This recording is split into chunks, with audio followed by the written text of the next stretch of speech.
Good afternoon, my friends. Welcome to Wylde Stories number 4. We are back. I hope you enjoyed my fancy new title sequence. Did you like it? I made it today using a free internet tool because you take the tools where you can get them. Thank you for joining me again. I'm just going to turn on the captions. There we go. Pink captions. I should be live across Facebook, Twitter, trying to do Instagram, but it keeps telling me I have a poor connection. So hopefully that's going out. Again, got the chat going.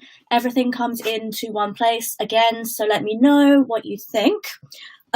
Little bit of housekeeping to begin with. Hi, Alex. Hello. Apologies. I've been told there was some voices in my head, hearing myself. So yes, I've been told there were some issues with the sound quality last time. Now, we do have a very fast internet connection, and I did upgrade my software to the highest that we can. I am now on a professional account. So yeah, I apologize for that. I think maybe it's just everybody trying to log on a Sunday at the same time. But welcome back. I've got my clothes on this time, which is, could be a bonus, could not be a bonus, depends how you look at it.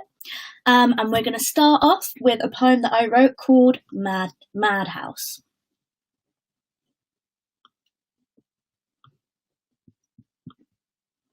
As soon as I get the mouse to work. This is called Madhouse. I read what you wrote whilst I was sleeping. Soundtrack. You tip-tapping away on your typewriter that you use because you think I find it romantic, but I just think it makes you look like a prick. Because I'm not as moral as you think I am. I read what you wrote about me being the fire, yet you don't mind when I burn you, and my eyes, they always betray me. And if I could choose, I'd feed them to the crows 100 times before they are yours to put in a poem, but you take them without asking anyway. So, you tell me not to talk about it. But what are we going to do when they see your fire scars? There's only so much that the burn ward can do, lover. With all your smarts, you better start thinking fast. And you tell me not to talk about it. So I am left with people telling me you're a prick to make me feel better about his loss, and somewhere in between all this, you smile and say, baby, can't work in that madhouse anymore. Which is funny, I think, because you drive me crazy. That was a poem I wrote called Madhouse. I'm just gonna get my chat window back because it has disappeared. Here we go. Wonderful. Clothing should always be optional, says Violet. Yeah. Clothing should always be optional. I do agree. Clothing is optional in my house at all times. I'm sure the voices in my head will agree. Yes, and if the screen wasn't here, you'd be seeing some sights. Some sights. Big naked voices in my head. Oh yeah. So, thank you. That was the opening poem there called Madhouse.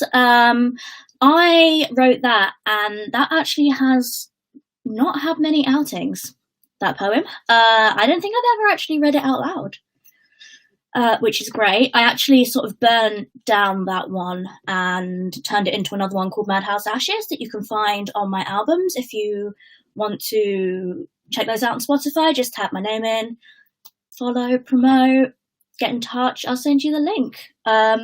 So yes, as before, this show is still not safe for children. If you've got any little ones around, maybe just usher them out of the door. I know it is Sunday, I know it is 4 p.m, but there will be swearing, and I will not apologise for it. So there we go. I'm gonna wet my whistle with this lovely green cola, keto cola. Oh wait, branding. Shit. I mean, non-specific cola-based drink. That's what I have. Thank you for everyone that viewed Wednesday as well. Wednesday was pretty cool. They asked me to contribute to Deserted Island Discs on insert company I work for, Work From Home FM. Really cool. I put that up as a stream. If you missed it, you can just go backwards. If you're on Twitter, there's a moment of all of these, so you can just jump in. Now, what shall we go with next? Do we have any requests? Other colas are available. Other colas are available, as is advertising space. If anybody's watching, wants to get in touch. What should we go with next?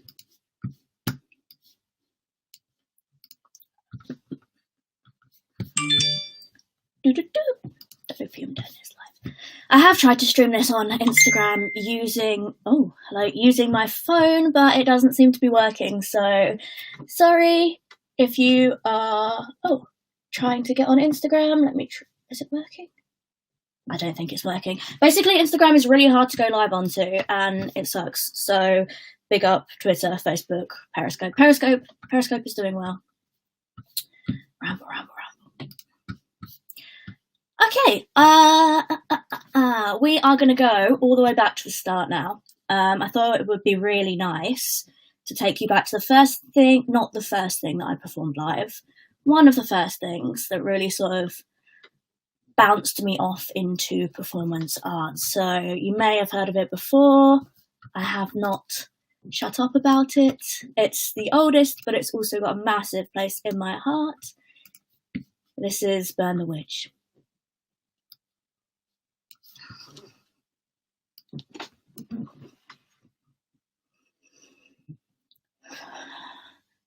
They tie me to the stake in the gaze of the blood moon. Fire! All around.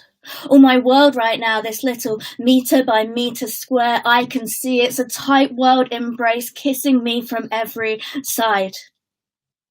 It's a hot and heavy kiss down my throat in the form of ash, great fingertips of fuck fire carving my skin from my bones, untangling my blood system from the cheeky young muscles, picking off my bones one by one, the burning wood, its mistress. Restoring my body as it formed in the womb so many years ago, begging the Lord my soul to take. It's aching. They tie me to the stake in the light of the blood moon, but he's wearing a disguise. They tie me to the stake in the light of the blood moon, and I know he's here because I can see him walking between the people that way that he does, flickering in and out of the crowd as they spit and scream and throw their rotten food in my direction. Throw the offal they'd not feed their pigs, throw their broken weapons, their firewood, their tinder, and this rages the fire faster than when the fire tore the rags that are left of my clothes off down into its smoky grip. And the blood moon, that's the other reason I know he's there. I can feel him staring at me. Cold, like I always get down my spine in his presence, warm like he's there beside me, and this ache I can never quite place that I decide in that moment is the strain of my world multiplied by 2. Loneliness. +1. A bedsit with 2 people, a room, one single fucking room, plus a cat and 2 children, a strain, but ever so slightly some cottage. Thatched for 2 and holding 3. They tie me to the stake in the light of the blood moon, and before my eyes leak out, I see the air in front of me ripple like it does when I know he's there with me, holding my hand. And I feel his broad hands lace fast past my hips, calm into my shoulders, pillowcase lips arch like Cupid's shrunken skin eyes, caverns with the key to my world, my always feral cat prince.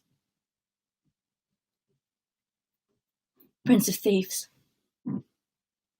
Prince of liars, princess of my dreams, all gone, and then the pressure ups as my eyeballs pop and I'm tied there in the light of the blood moon with them leaking down my face and this sallow grin, a comfort still.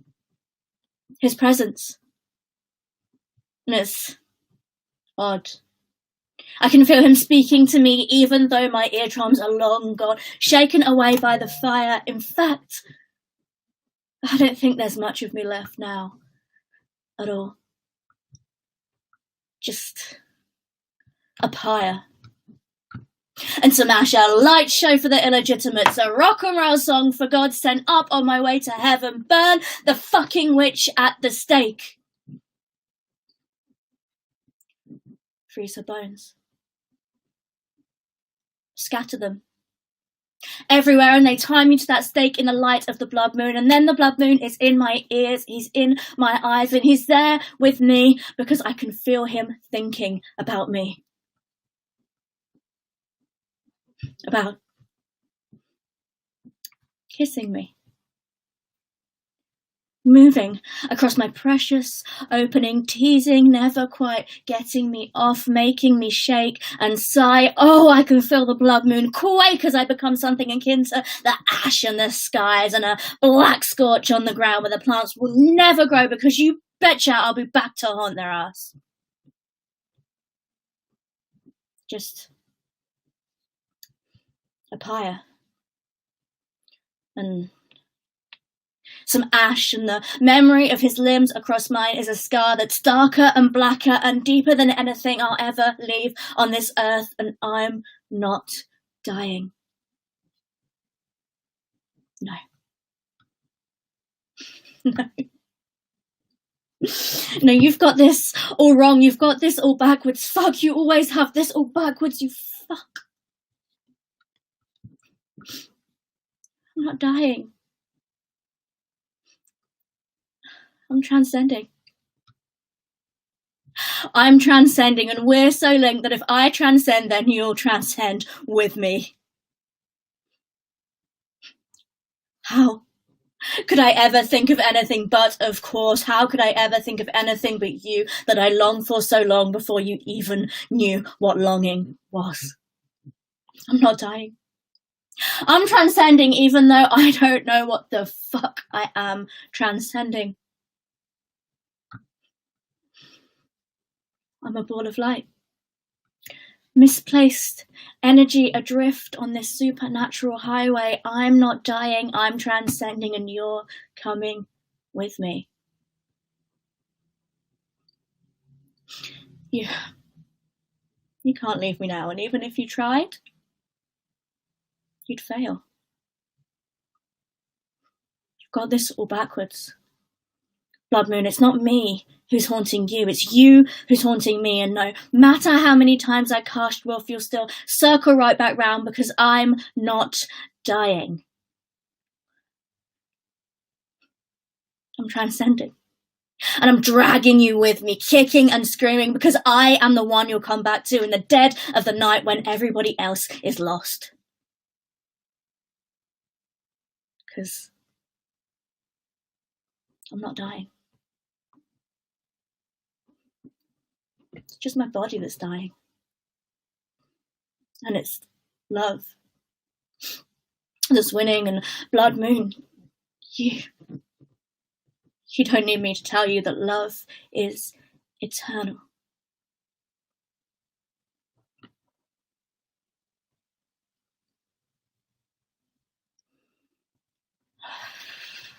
So that was Burn the Witch. As you can see, I know it very, very well, and therefore can perform it very, very well. Kind of emotional, that one. Very emotional. Been with me a long time. I think I wrote it about 4 or 5 years ago. And obviously it's about a witch being burned at the stake, but also it's kind of a metaphor for a whole bunch of other things. like being kicked out of a social group or being the odd one out, or, you know, and also, just going to brush this down a little bit. Also vanity, she says, brushing her hair. No, it's not a metaphor for vanity. Vanity's got nothing to do with it. It's also got a little bit of like, I guess, my wedding speech in it. Some of you were at my wedding. Some of you are watching on Periscope because that's where I'm doing very well. But yeah, very, very endeared to that one. And it is on my album on Spotify. As most of these are. Well, not all of these.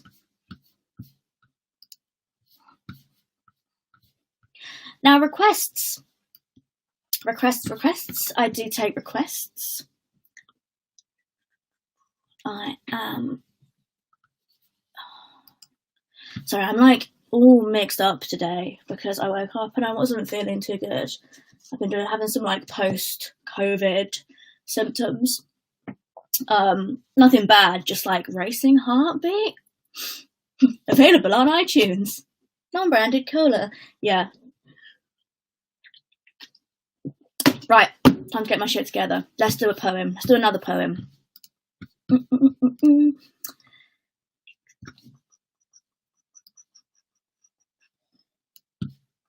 Available on iTunes.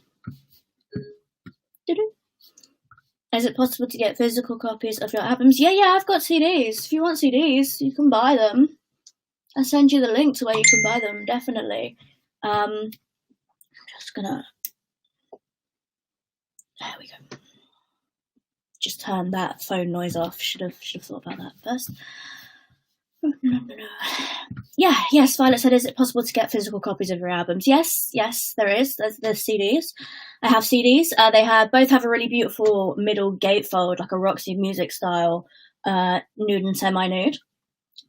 Because, you know, clothes are optional. Clothes are optional. Let's do another poem. This one is called Holy Cup. It's got quite a nice rhythm to it.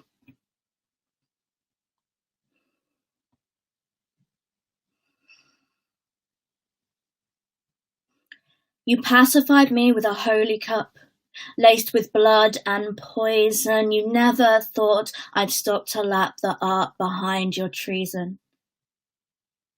But I drank till my limbs ached, holding on to the bile, then I spat it into someone's face, and healing. It does take a while. Then you got sick, I ran away, and I got happy and you got laid. Then I messed with art and you with magic, and me with force and you with your habit. And I cut your cup into 5 pieces, bound with my bleeding cord, waited till the storm had receded, smashed my boat down on the shore. So I opened the door of someone's heart, and what I found inside, it broke my brain, reset my path, bile and blood and shadows and blind. I don't know which is better.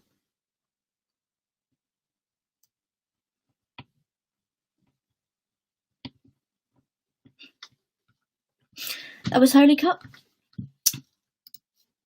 Again, quite a religious theme today, isn't there? It's because I went to a Catholic secondary school. And that is like the direct gateway to goth. Catholic secondary school, end up being a bit goth. Definitely. Or in my case, super fucking goth.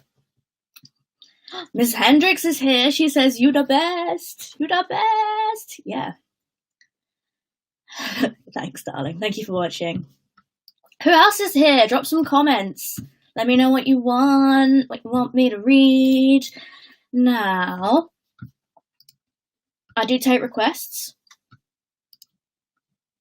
as you know, and I had a couple of requests last week, so I am going to start with one of those. It's a poem. Let me just pop that up there. And I think Alex is here. She requested this one. If you've got anything you want me to read out, obviously, of my own, that would make my head inflate very much. Or anything else that you like, just pop the comments, let me know. I'm happy to incorporate requests.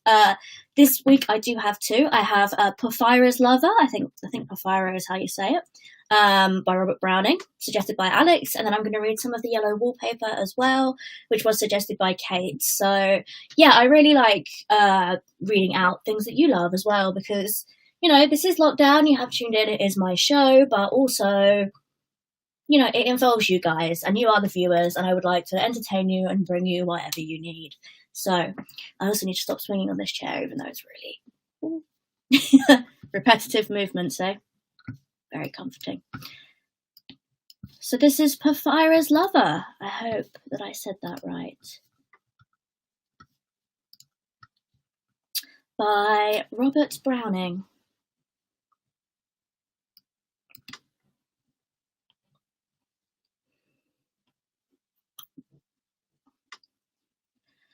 The rain sets early in. Tonight the sullen wind was soon awake. It tore the elm tops down for spite, and did its worst to vex the lake. I listened with heart fit to break, when glided in Porphyra straight. She shut the cold out and the storm, and kneeled and made the cheerless grate. Blaze up, and all the cottage warm, which done she rose, and from her form withdrew the dripping cloak and shawl, and laid her soiled gloves by untied, her hat, and let the damp hair fall, and at last she sat down by my side, and called me. When no voice replied, she put my arm about her waist, and made her smooth white shoulder bare, and all her yellow hair displaced, and stooping made my cheek lie there, and spread all her yellow hair, murmuring how she loved me, she, too weak, for all her heart's endeavour to set its struggling passion free from pride and vainer ties to sever, and give herself to me forever. But passion sometimes would prevail, nor could tonight's gay feast restrain a sudden thought of one so pale. For love of her and all in vain, so she was come through wind and rain. Be sure I looked up at her eyes, happy and proud. At last I knew Porphyra worshipped me. Surprise made my heart swell, and still it grew, whilst I debated what to do. The moment she was mine fair, perfectly pure and good, I found a thing to do, and all her hair in one long yellow string I round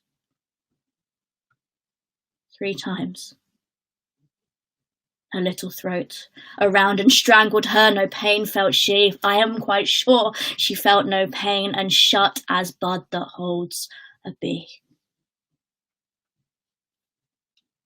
I warily oped her lids again, laughed the blue eyes without a strain, and I untightened next the tress about her neck, her cheek once more. Blushed bright beneath my burning kiss, I propped her head up as before, only this time my shoulder bore her head, which droops upon it still, the smiling rosy little head, so glad it has its utmost will. That all it scorned at once is fled, and I its love am gained instead. Porphyra's love, she guessed not how her darling one wish would be heard, and thus we sit together now, and all night long we have not stirred, and yet God has not said a word.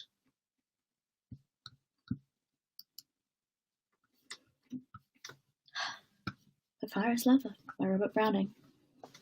I could never write like that, ever in a million years, which was something interesting at uni. Not so much on my master's, but on my undergraduate course, when you do creative writing, it's very much write like this, write like this, write like this.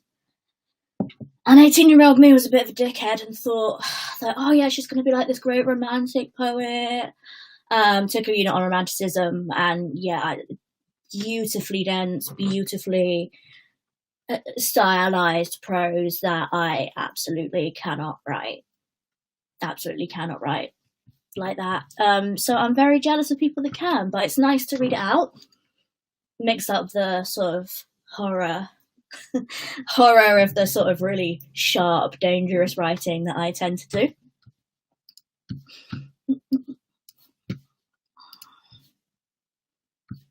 Not going to do the yellow wallpaper yet, but what we are going to do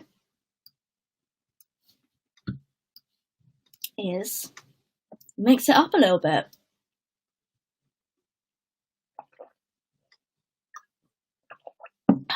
Now, I've pretty much written in every single style.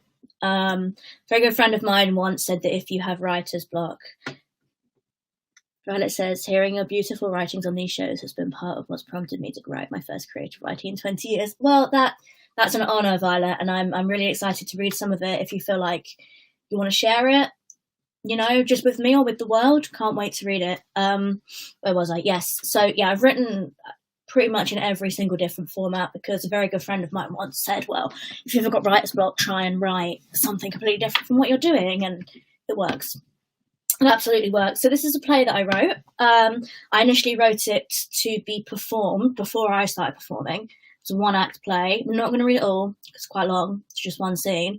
But I did then expand the whole thing into a longer play. And again, we're going with a religious theme. Alex says, that made me so emotional. Thank you. Well, thank you for choosing it. And anybody else got anything they love, let me know. I'll slot it in. Otherwise, I'll just keep reading you weird fiction and, about fucking or not fucking or cowboys or gay cowboys or gay cowboys in the 80s. We can go back to the Inner City of Shy Hunters.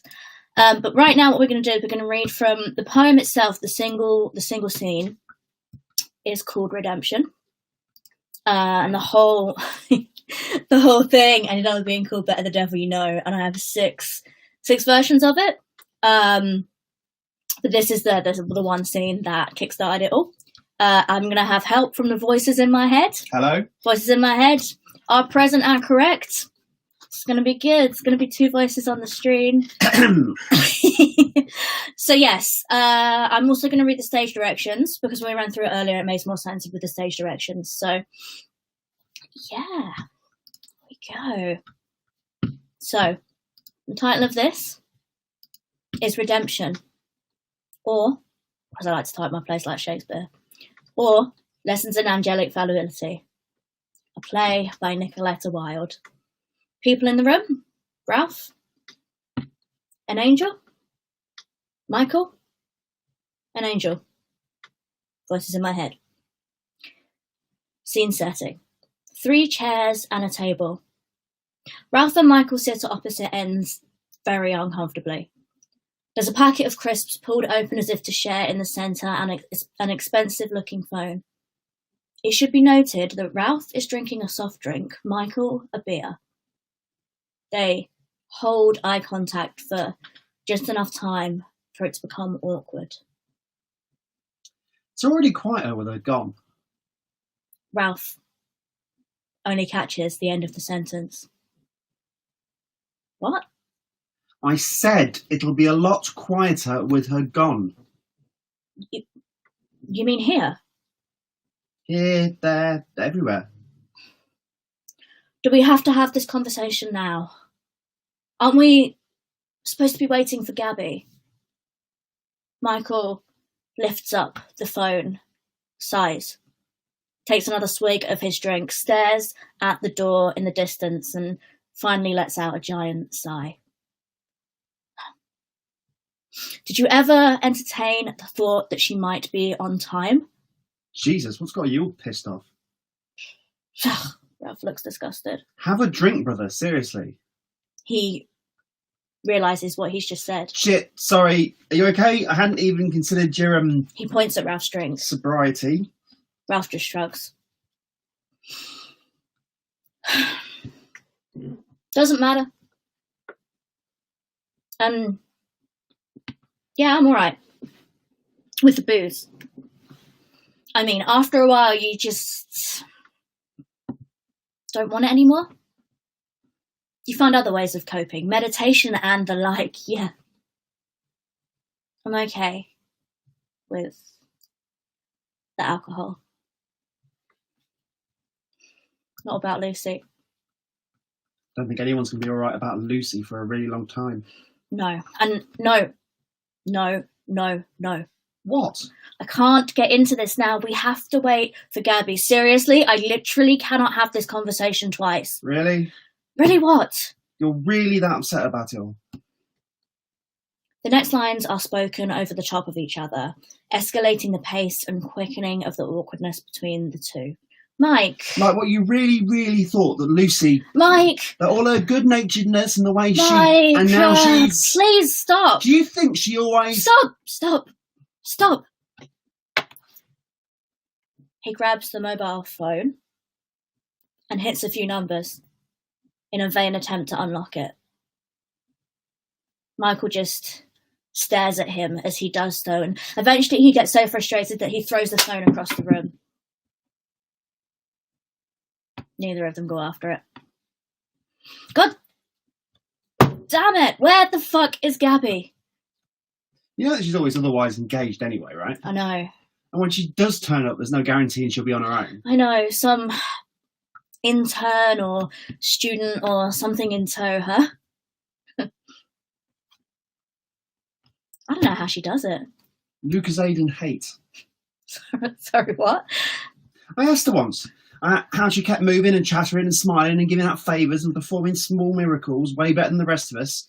Gabby, she, you know that smile that she does when she's hiding a secret. Lucozade hate, she said. I remember because it was just before they let her loose on her own, right? Just before she ditched Lucy. I remember someone else who I hadn't thought was listening was all, well, that's not very enlightened of you, blah, blah, blah. And Gabby was all, enlightenment my ass, and I had to pull her away from the fight. Michael takes a swig of his beer, stares at the door, goes to say something new, then falters, holds back, sighs. Poor Gabby. So much for good cop, bad cop, huh? No wonder she lost it. I thought you didn't want to talk about it. I changed my mind. I need a drink. Buy me a drink. Michael leans over the table and puts his hand over Ralph's. Ralph just stares at it for a second, then pulls it back angrily, quickly, too quick. He folds into himself under his armpit, shielding himself from Michael's touch. Mike. Seriously, this is not the time. This is way bigger than you and me. Look around.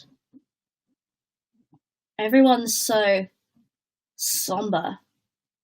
They've all been betrayed. They all know we went through classes together. Do you think they're sympathetic? Or do you reckon they're just sitting there wondering when we'll snap, when we'll pull a Lucy and just... How's Faust? What? How is Faust? The cat is fine.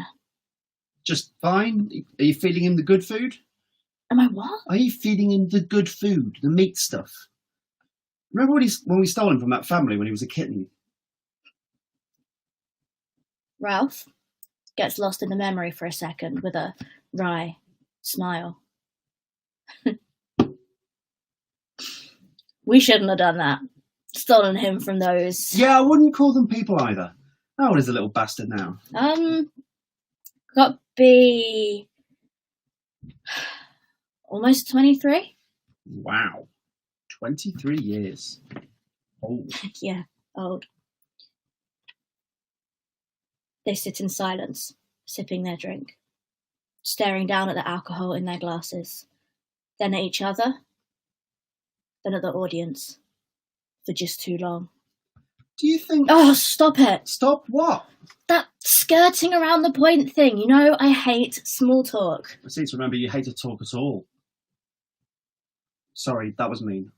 I'm still wrapping my head around Lucy being gone. Way gone, instead of just having her phone turned off when she was flying about with some old rock star. She always had a thing for the rock stars. But it's okay. Buy me a drink and I'll forgive you. No. Don't even pretend we're entitled to such stupid concepts. Damn it. What concepts? Forgiveness. Why not? It's a human thing. And what do you call us?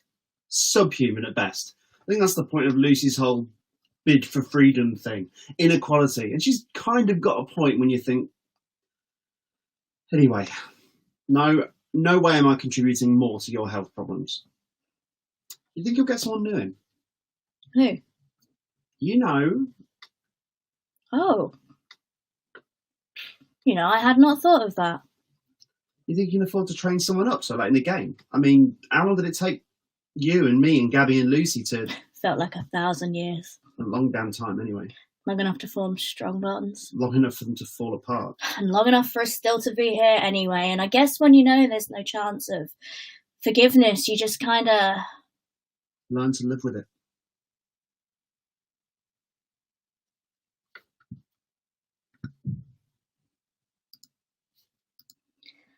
So that was redemption. That was about half the scene. There, I did write the whole play. Lucy, if you hadn't guessed already, is Lucifer.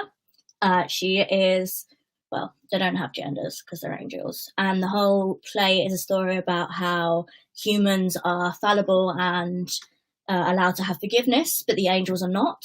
Again, very Catholic school concept. Very Catholic school concept.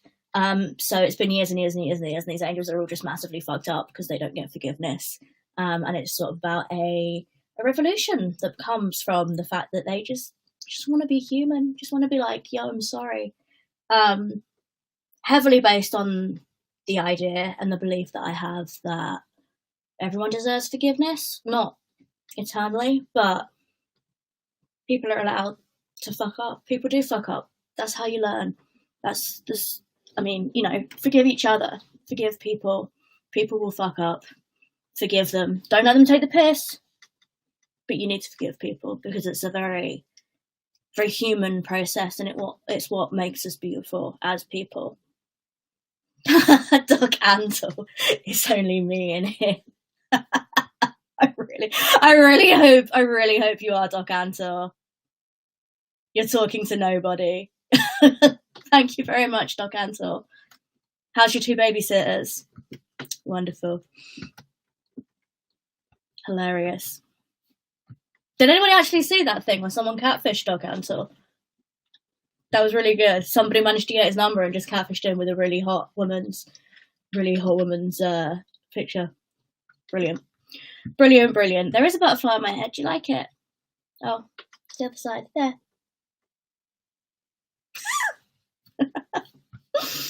Now, Doc Antle. Be careful, I might set a tiger on you. Me and Cara Baskin are friends, you know. Now, let's do Fully Talked. Charming.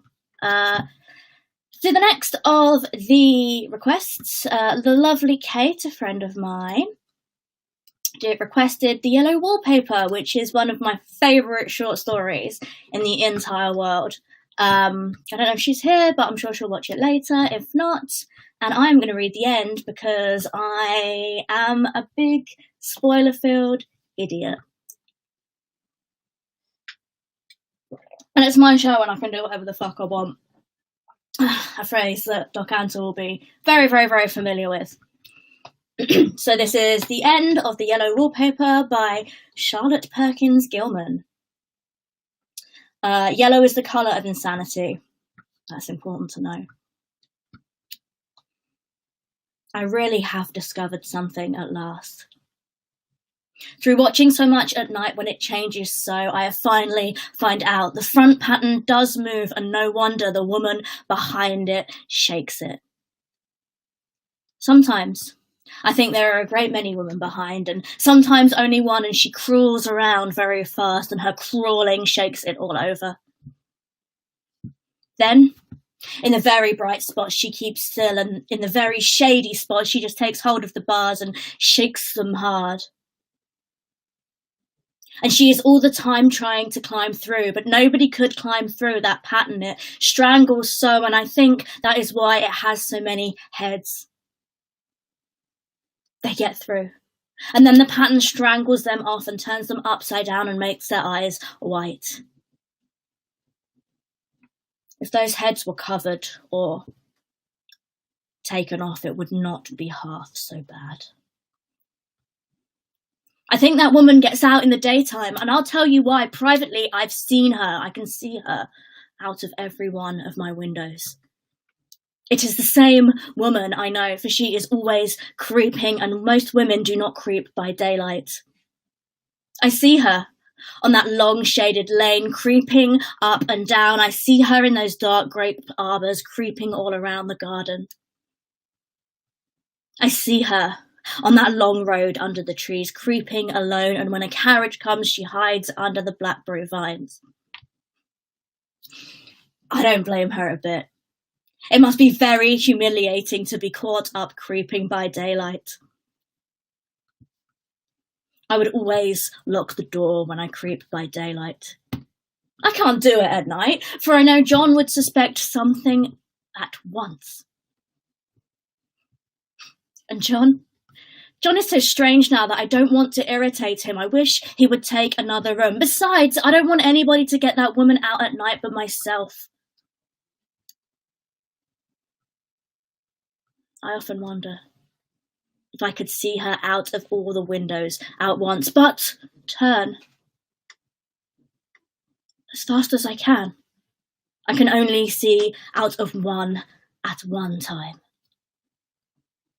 Although I always see her, she may be able to creep faster than I can turn.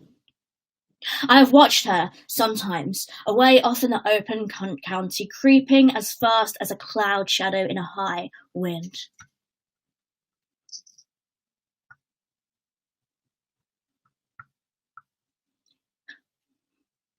If only that top pattern could be gotten off from the under one. I mean, to try it, little by little. I found out another funny thing, but I shan't tell it this time. It does not do to trust people too much. Now, there are only 2 more days to get this paper off, and I believe John is beginning to notice. I don't like the look in his eyes. And I heard him ask Jenny a lot of professional questions about me. She had a very good report to give. She said I slept a good deal in the daytime. John knows I don't sleep very well at night. For all, I'm so quiet. He asked me all sorts of questions too, and pretended to be very loving and kind, as if I couldn't see through him. Still, I don't wonder he acts so, sleeping under this paper for 3 months. It only interests me, but I feel sure John and Jenny are secretly affected by it.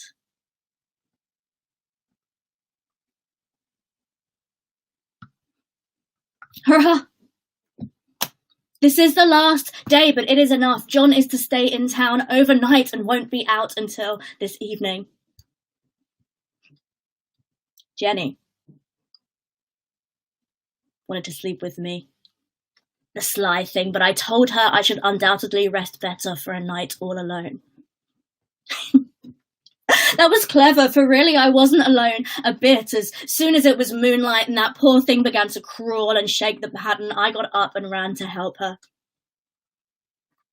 I pulled, and she shook. I shook and she pulled. Before morning we had peeled off yards of that paper. A strip, about as high as my head and half around the room.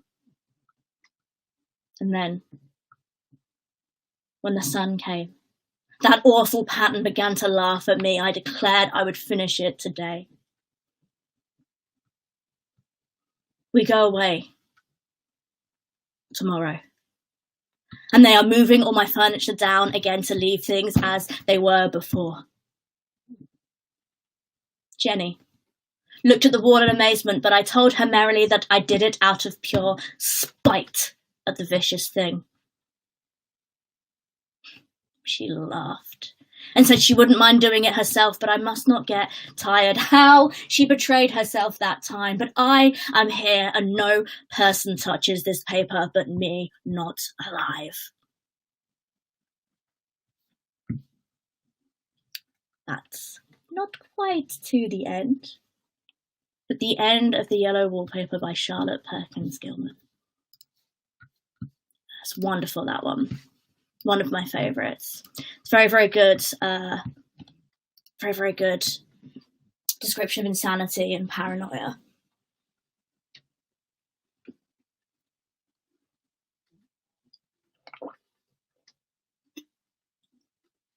So if you like that one, you can investigate. I have popped all of the things that I've read from in the title sequence at the end. There's an intro, also an outro. So if you want to look them up, you can just pause it, type. I've also put the titles of the ones that I've read myself there.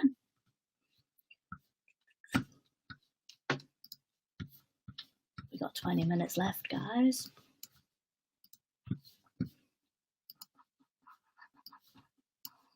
Oh, I did have one more request, and that was of something of my own. Now, the voices in my head know this one very, very well. And I did find it. I went back through all of my old work and separated it all out into poems, prose, plays, erotica, etc., etc., etc. It took me a really long time. I went all the way back through my inbox as well and downloaded everything that I'd ever sent to someone to impress them or read out loud. Anything that I thought was good enough to do that. And this one is very, very, very dear to me. And the voices in my head as well. And they requested that I read out Before We Dance, which is on the Voices in My Head's album, The Sad Machines, and it's kind of how we met. Some of you will have heard the track on his album. Some of you won't. And this is quite appropriate, actually, as well. Generic cola. This is quite appropriate as well because my kidneys have been hurting a lot today. My polycystic kidneys, and yeah, getting COVID as well with them. It made them hurt a lot, and I'm lucky that that's all it did. To be honest with you, because if I get the flu and it shuts them down, then they're gone. So this is about that. I was pretty fucked up when I first was diagnosed. I'm alright about it now. Dog handle is gone. Oh, couldn't handle it. Couldn't handle the yellow wallpaper. So this is something I wrote called Before We Dance.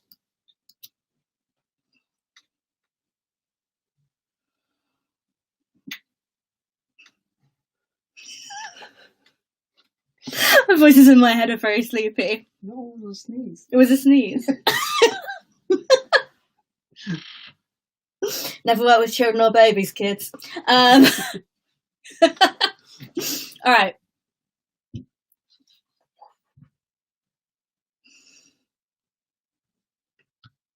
I said, I'm afraid. Afraid, he says, afraid. He says, I'm afraid that it's serious. Way serious. I lied when I said it wasn't.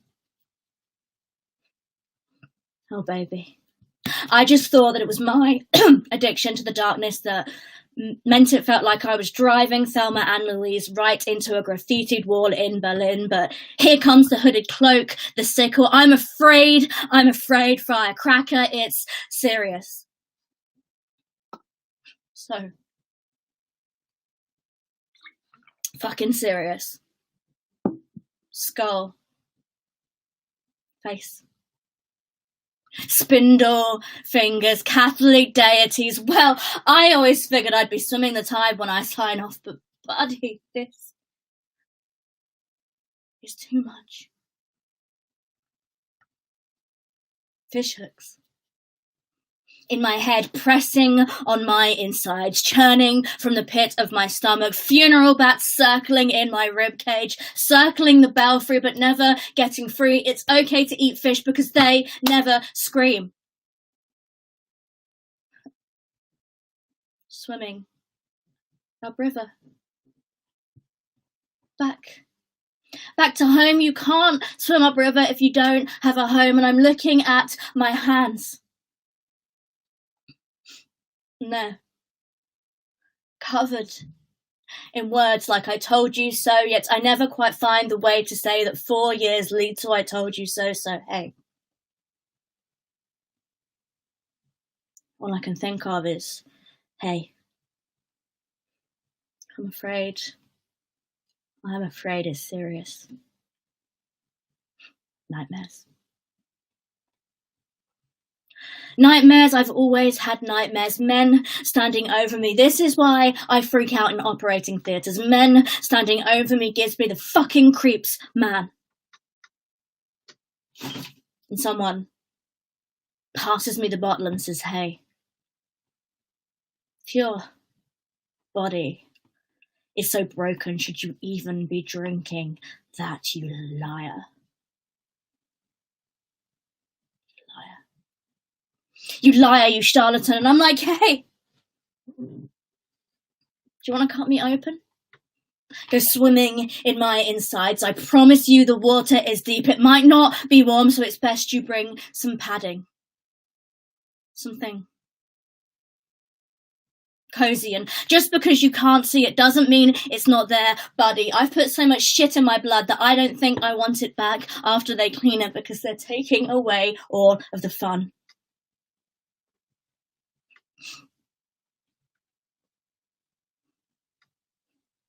Clean my blood. Clean. My blood, clean. My blood, and I don't think I want my blood back after they clean it. Can't I give you some now?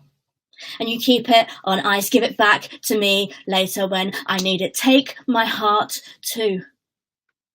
That could do with a cooling off. Yet. They still laugh at me when I sit down on the train. Don't look that sick. And I don't think I want my blood back after they clean it, and I'm afraid.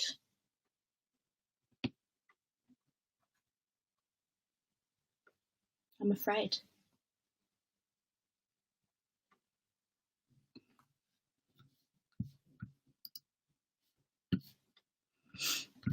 So that was before we danced, and yeah, he still married me.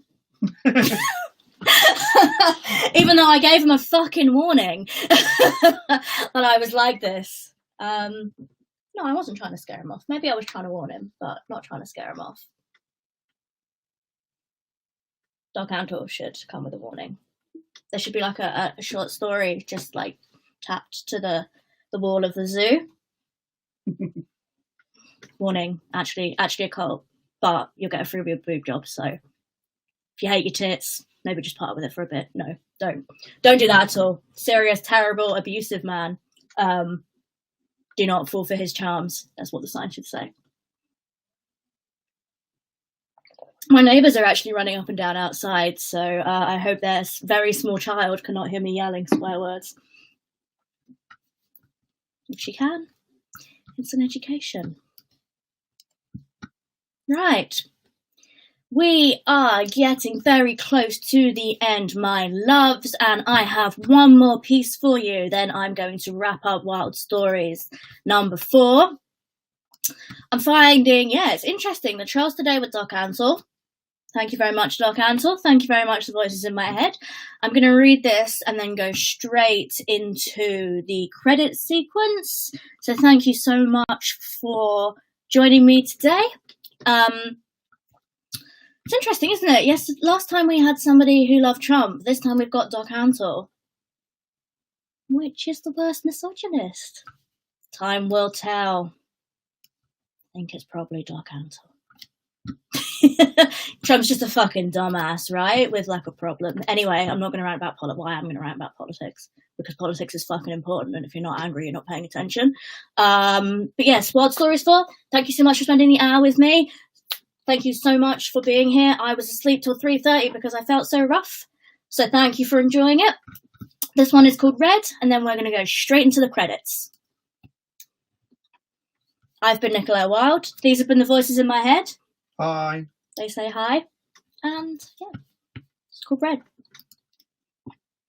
Red. Red. Raw. Red rum, red rum, red raw. You kissed me red raw. You kissed me red raw, and my body fell and turned against itself. Red.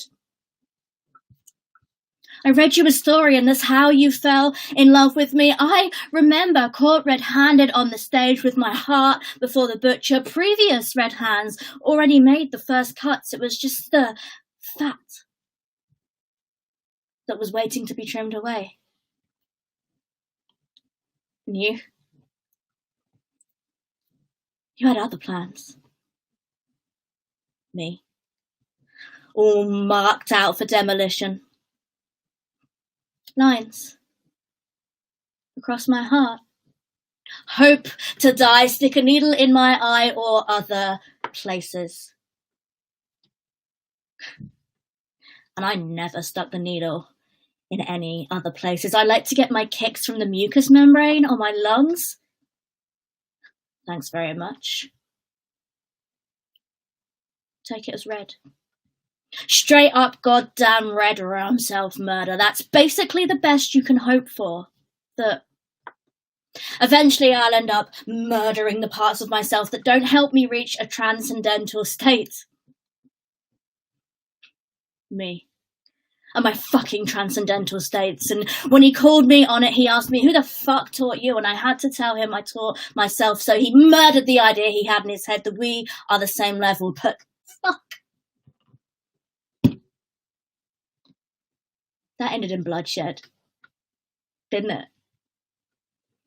The thing is, self-improvement is a journey, ain't that right, mister?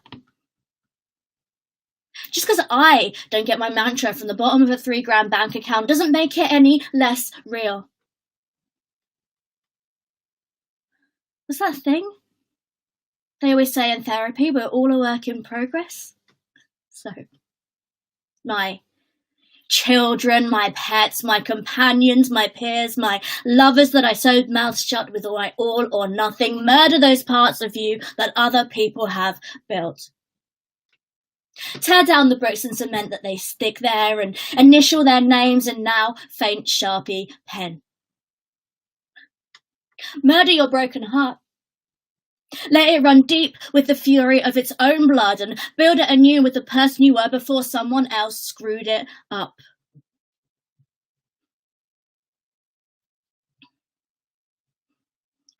Don't marry the person that makes you see red. Damn. Sometimes the answer to why so much blood is not, I have a blood fetish, or because I was in love, or often the doctors made me do it, but maybe I just like the bloody colour. Maybe it's facing the thing I fear the most. Maybe it's a metaphor. Red sky at night, shepherd to the light. The red sky should have been my warning. Amy Crabbe should have been the warning. Words scrawled by ghost hands where they weren't before should have been the warning, but the warning was red hands around my throat and being thrown halfway across the room. Oh well.